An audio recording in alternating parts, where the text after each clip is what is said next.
আজ ঢাকা, চট্টগ্রাম, খুলনা, রাজশাহী, রংপুরে আমার ভাইয়ের রক্তে রাজপথ রঞ্জিত হয়েছে। আজ বাংলার মানুষ মুক্তি চায়, বাংলার মানুষ বাঁচতে চায়, বাংলার মানুষ তারা আজ তার অধিকার চায়।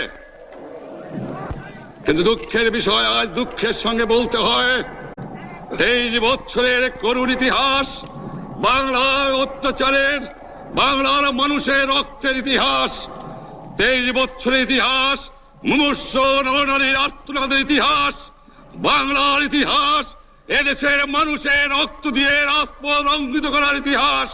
1952 সালে রক্ত দিয়েছি, 1954 সালে নির্বাচনে জয়লাভ করেও আমরা গদিতে বসতে পারি নাই। 1958